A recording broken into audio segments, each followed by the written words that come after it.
Now, sedans, compact sedans to be more particular, aren't as popular nowadays as they were 20 or even 10 years ago. And if you're in the market for a turbocharged performance car with practicality in mind and space, I wouldn't blame you if you're heading over to the crossover segment of the market, but I myself, I like to drive my cars low to the ground, having 4 doors. It's like this one right here. We got a really big car, and in order to review a big car, you need big guys to do so. I wonder who we have in mind for that kind of thing.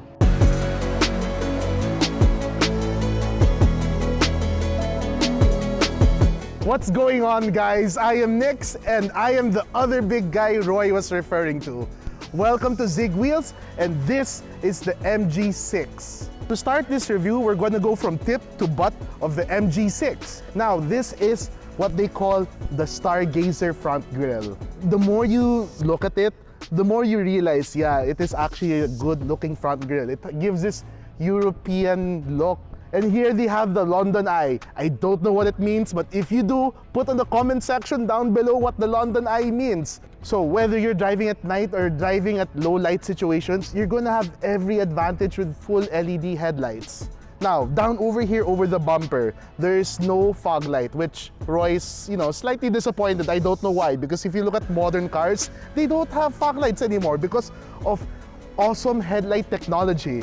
But what they do have down here is sequential turn lights, which, if you ask me, it just really adds to this Euro vibe going on.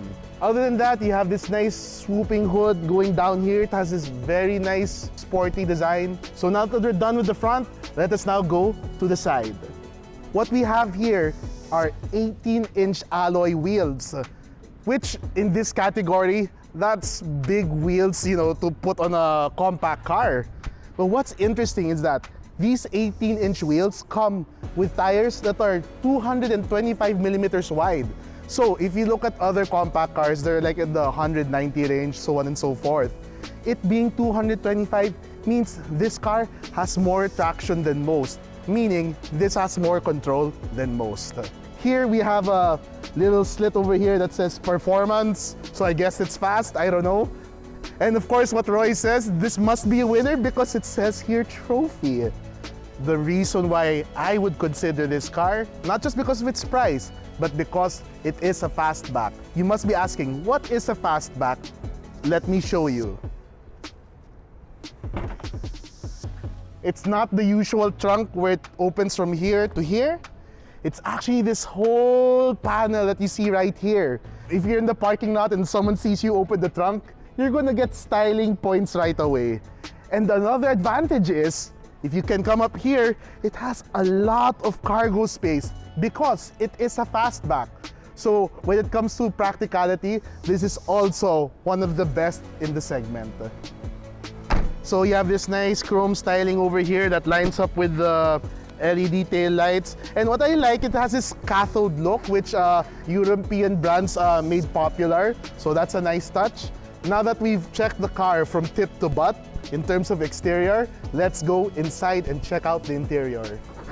Oh! Right. Hey guys, what's up? Hey, what's going on? So yes, I've been inside the MG6 the entire time while Nix was doing his quick walk around, and I really like his insights about the way the MG6 was designed. But now we're going to take a look at the interior and see how this drives. So Nick, tell me about the interior. What do you feel about this red and black accent on the inside? Does it look luxurious or sporty to you? Okay, let's go from left to right, front to back.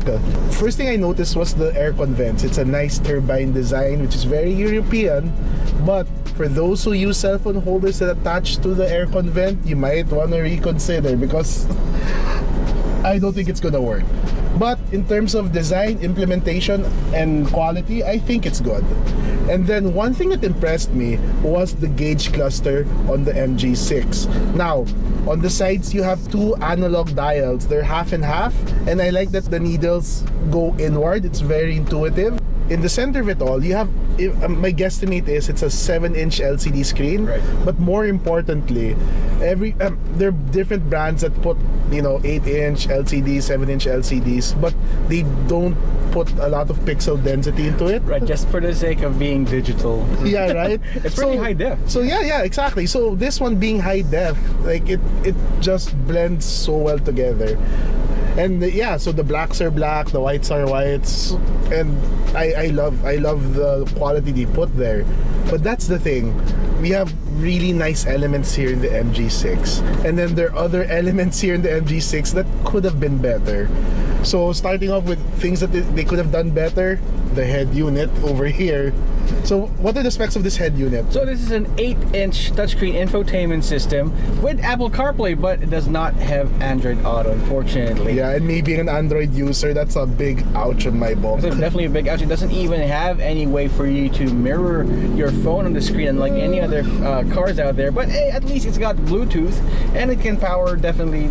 It's enough for me to wear the jeans, and the speakers are really good. Okay, so as long as you can just put in there the Bluetooth, it's fine. It's absolutely amazing. The sound quality is actually great. So these guys reviewed the MG5s, and if you're watching this on YouTube, you can click up here for the video. I'm not sure, I forgot which side, but you can check the MG5 review, and that had a better head unit. Oh, definitely, right, yes. So another thing about the MG6 that I like, well, some people might not like it, are the seats. Ouch, so I'm one of those people. Right. Well, the seats are supportive. Okay, they're kind of big, and they actually fit my frame really well.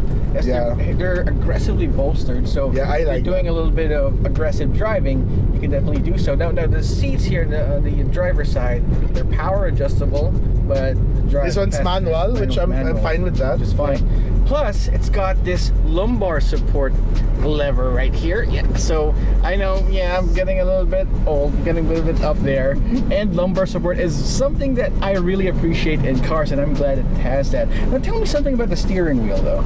Okay, interesting thing about the steering wheel. The implementation is nice and simple, very minimalist, if you ask me. You like the D? Yeah, ooh, I love the D. Yeah, the D-shaped steering wheel. Yeah. So if you're asking what the D-shaped steering wheel is that if you look at the bottom over here, it's flat. So it's like a D but lying down. Right, definitely. These paddle shifters are also of high quality. I mean, some other cars have paddle shifters, but this one right here, I'm not sure if it's real aluminum. I think it's plastic though, but it definitely feels cold to the touch. Yeah, it's very nice. Yeah, very nice. Plus you have all these buttons to control your media and control the screen right here. And yeah, it's definitely interesting. Look at this. It's got this weird carbon fiber trim on the doors, paired in the center console. That's where for me, it's like on the outside, it speaks luxury. But then when you get inside, it speaks like trying to be sporty. For me personally, I would have wanted, like, if you're going to be luxury outside, you might as well have a luxurious design inside. Right. So now that we check out everything that we can about the front here, what can you tell me about the rear? When you hop into the back, it's nice and spacious. We were both able to fit together. Exactly. It had a good amount of leg room, knee room, head room. And then when you look at the trunk, like, oh my god, you have that much trunk space after on a fastback. That's impressive. It's definitely a long drive type of car. Plus, I definitely see myself sitting in the back because of the leg room. Plus, it's got an air vent there. Yeah. It doesn't have any USB ports though. For me, it's fine. It's fine, but you got your own power banks, and you can use the extra USB ports here. If you're not an Android user, you can use those USB ports to charge your phone. At least that's something we have here. Nowadays, you can see a lot of people buying crossovers. But the thing that people have to realize is when you get cars like these, whether it's this or sedans or hatchbacks, what's really important is the lower center of gravity. So it has this certain driving characteristic that's just way more comfortable. Right now we are behind the wheel of the MG6. Under the hood you've got a 1.5 liter turbocharged engine that makes 166 horsepower and 250 Newton meters of torque. It is mated to a 7-speed dual clutch transmission, and on paper it's definitely definitely got a lot of potential to be a great cruiser. So now I'm going to test out the drive. And And we're caught in a little bit more traffic right here. Speaking of that, I know you guys are interested about the fuel economy figures. So fuel economy on the MG6, well, it's a bit, it's not one of the most fuel efficient cars out there. It's about 7 kilometers per liter in heavy traffic, all right? Which is not bad for a car with got this power. On the highway, it can get to about 14 to 15 kilometers. Oh, that's per impressive. liter. That's definitely impressive for this car. So there you go. We're gonna test out how this works out. So, Okay. all right. Okay. Well, you can feel it's pretty fast. I can see why you're enjoying this car. Pretty fast, yes. Plus, it's also got sport mode. Well, it's not technically called sport mode. It's called S. So once you set it to S, those gauges from white, they light up to red. So once you put it on sport mode, the acceleration characteristics, the driving dynamics change completely. I mean, it then goes ahead and brings out all the power that you need, but it's got one big caveat. One thing I noticed when I was in traffic is that the acceleration is definitely not for stop and go traffic. If you're an a-hole while driving, if you don't want to give way to a lot of people on the road, especially those who are cutting into your lane, you can't. It's difficult to modulate the accelerator pedal right there because it doesn't really turn on until you really step on it like this. Okay, even as a passenger, I can feel what you're trying to say. So if you're in stop and go traffic, it's a little bit jerky. But once you're out on the highway, it's no problems. It's actually pretty fast.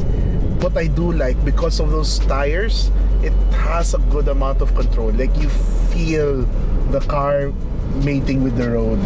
All right, good point. How does the steering feel actually? It's got electronic power steering, but is it heavy? Is it soft for you? Okay, for me personally, it's not heavy. I actually like the firmness of it. But when you were discussing it, I do understand when you said that it's kind of like on the stiff side. Right. So for those who are looking for a light, comfy steering, you might be a little how do I say it? Not intimidated, but you'll have that different feeling when you first try this out. So don't be afraid. Give it a try. If you like it or you learn to like it, it's right here. Definitely. All right. It feels good. But this is what I do say. There's like this part, and I think this attributes to what you're saying when you're in heavy traffic. Here, I'm not sure if you can hear it, but there's like that dead zone where nothing's happening yet. So in stop and go traffic, there's that weird dead zone. But once it gets rolling, it's great. It's fantastic. Right. But when you're in stop and go traffic, it's hard to feel it out if you're trying to inch your way through traffic. So yeah, when it comes to highway, when it comes to smooth driving, excellent car. But when it comes to like inching your way where every millimeter counts if you're trying to cut through traffic, that's where it might be a little challenging. Pricing for the MG6 starts at 1,068,888 pesos for the entry-level variant, but if you want to get the top-of-the-line trophy variant, which is this car right here, it's gonna be 1,188,888 pesos. That's a lot of eights right there. Yeah, and that's why when you look back at the review, you'll now understand what we mean by when you consider its pricing. Right, exactly. It's one of the more affordable offerings in the compact sedan segment, but look at what you're getting. Yeah, It's definitely a lot. I'm blown away. I mean, the fastback part alone. That's so fastback. So there you have it, folks. That's our review of the MG6. I think it makes a good case of being your next sedan. It definitely looks different out on the road, but here are the things that we don't like and love about this. What do you think, Nix? Okay, one thing I don't like about the MG6 is the mismatch of materials. So there were some things here that had good quality, and then there were other things that they could have done better. But at least overall, in terms of design, it's good, especially when you consider the price. When you put it that way, you're right. The mismatched design is definitely a con in this car, because when you look at it, it really has to give out some compromises in order to get down to that price point. What I don't like about this is the way it drives. I mean, it's a little bit jerky, especially out on the road because of that 7-speed dual clutch transmission. But once it gets going though, oh boy, it's a lot. It's so fast, and this definitely earns that performance badge right there. It sure does. But what else don't you like about it? And okay, so in the case of Threes, the last thing I don't like about it is the color combination on the seats, at least on what we got here. For a car like this, I would have liked an all black leather approach, but hey, who's judging? If you like it, good for you. Me personally, I'm not a fan of it. For something like this, I would have appreciated it if they went for a more luxurious design, because it's already there. Why try to make something sporty when it's luxurious? Just to pile on about the interior, you're right, the mismatched red and black interior is a little bit too garish for some people. And these are the three things that we do like about the MG6. First thing we like about the MG6 is that it's a fastback. So every other car in this price category, it's either going to be a sedan or a hatchback. So to have a fastback, you're already standing out of the competition. That's right. And standing out is definitely one of the best things about the MG6 and what I love about it. Now, if you're tired about driving the same old sedan, same old crossover, if you're looking for something different and something that's definitely going to be a head turner, the MG6 just might be your jam. And the last thing we do like about the MG6 is the interior space, especially when you consider the price. At 1,188,888 pesos, that was a mouthful. That's a lot of eights. At 1,188,888 pesos, that's basically subcompact car territory. So to have this amount of space, that's incredible if you ask me. There you have it, folks. That is our review of the MG6. What do you think? Drop us a comment in the comment section down below. And while you're at it, subscribe to our channel and hit that notification icon so you wouldn't miss any of our videos. This is Roy Robles. And this is Nick Calanoc For ZigWheels.Ph, and we'll see you guys next time.